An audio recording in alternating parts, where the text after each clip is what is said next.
Lord be with you. And also with you. My sisters and brothers, this is a reading of the Holy Gospel in the tradition of St. Matthew. Glory to you, Lord.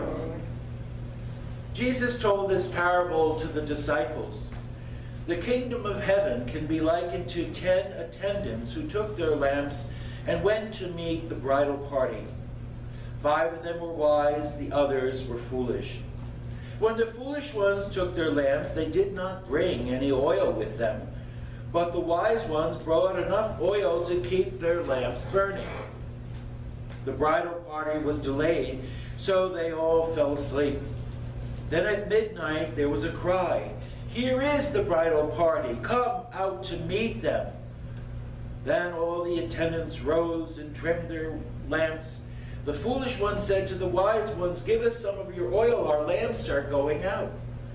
But the wise ones replied, "Perhaps there will not be enough for us. Run to the dealers and get yourself some." While their foolish ones went on their way to buy the oil, the bridal party arrived, and those who were ready went into the marriage feast with them, and then the door was shut. When the foolish attendants returned, they pleaded to be let in. But the bridegroom replied, "Truly, I do not know you. So stay awake, for you do not know the day or the hour." The Gospel of the Lord. Praise to you, Lord Jesus Christ.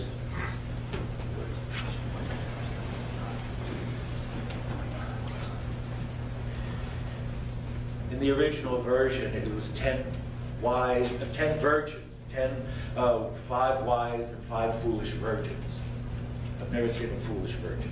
Anyway.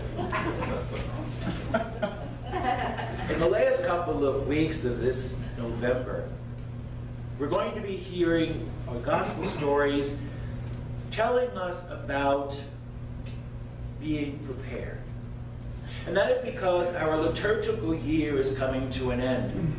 And on November 30th, we will have our New Year's Day, the first Sunday of Advent. And the cycle will again repeat itself. And once again, we come to the end of our year. And because of that, the church has always looked at this time as an opportunity to remind her people to stay awake, to be awake, to be aware of the coming of the Lord Jesus Christ. For part of our theology, part of our belief as Christians is that Christ will come again. And we hear this in St. Paul this morning when he reminds his people, those who have fallen asleep in the Lord have no benefit over the ones who are still living. Paul at that point believed that Christ was coming back immediately. And it wasn't only until after he begins to realize that the second coming may not be as soon as he anticipated, he begins to tell his people in the congregations, be prepared, but do what you have to do every day to maintain yourselves. Prior to that, he was even saying, why get married? Why get married? Jesus is coming back, and in heaven there is no marriage, no giving or taking in marriage, so why bother? Unless you really have to. He puts that little codicil in there. And so the church is going to have us listening and reflecting on the last things. Now, since Vatican II, we see that the tenor of these readings have changed. It wasn't the doom and gloom, the fire and hell smoke, but rather a reality of being prepared as a people of God. And how is that done? By maintaining ourselves in prayer, by living according to the gospel values, and being faithful, as the ancient said, to the breaking of the bread. And that is what we're doing here this morning. We are faithful to the breaking of the bread, to keeping that tradition alive, that reality that Christ gave himself to us in so many ways. And so today, once again, we come to listen to these words, to be prepared and do not fall asleep. During our Advent season, we're also going to hear certain stories that are going to bring to mind the reality of keeping awake. Awake, awake, O sleepers, for the dawn is coming. The night is far spent, the day is at hand. And that whole idea of Christ's second coming again. And so, as we listen to these words, we are given that little jolt that maybe we need to keep ourselves faithful to what it is that we do. Now, how do we do that? What is the prescription that we need to write down in these last days of our liturgical year? And I don't think there is any book that's going to give us any particular prescription of how to in this case. Each one of us knows who we are and our relationship to the Lord. Each one of us understands our responsibility that we took on in our baptism. And each one of us knows in our heart what it is that we need to do. And it might be an opportunity to put things to rest at the coming of the end of our liturgical year. You know, we give so much hype to the 1st of January and making the New Year's resolutions and, kind of putting things to rest that have not been done during the previous year, and we're going to start the brand new year over again. And yet, when we talk about our liturgical year, it's just another day on the calendar. So maybe this year, as we wind down this year of our liturgical year, we can begin to look, where am I lacking? And what do I need to do in the new year? Are there relationships that need to be mended? Are there things in my life that I know do not bring me closer to the Lord? Are there attitudes that I hold? Are there biases that I hold on to that cause me to be estranged from other people because they do not think, look, or act the way I do? What is it that keeps us away from God? But more importantly, what is it that keeps us away from one another?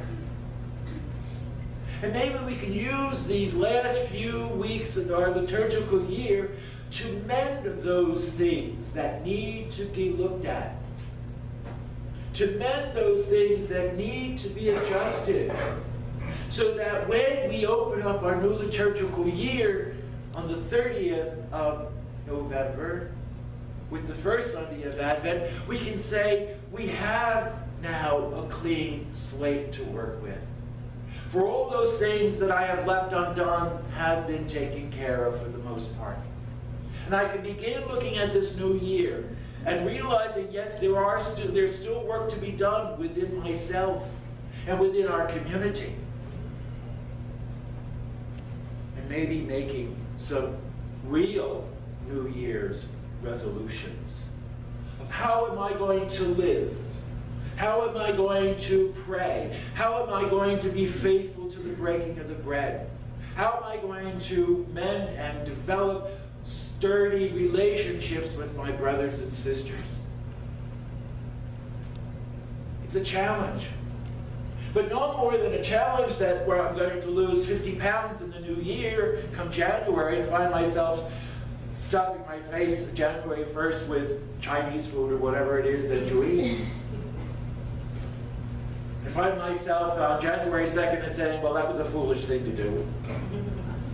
And move on with my life. No, we have to make some resolve. And that's what we're hearing today. Stay awake. Be faithful. Be faithful. We do not know the day nor the hour of the second coming of Christ. And sometimes because of the fact we have been listening to these things for over 2,000 years, we don't believe it's going to take place. And yet, every time we utter our creed, we reaffirm that reality that Christ will come again. And so, my brothers and sisters, on this very gloomy, rainy, icky Sunday morning, let us put ourselves aright with God. Let us feel the joy and the sunshine that comes from the face of God into our souls. And let us turn this very gray and icky day into a day filled with joy. Not because the sun is shining, not because it's not raining, but because we as Christians go forth from this church filled with the joy of God and knowing that we are going to be given another chance. A new year of grace is coming upon us. We have to be prepared. But more importantly, it just might be that this day, gloomy as it is, might be the last day, for Christ is on his way.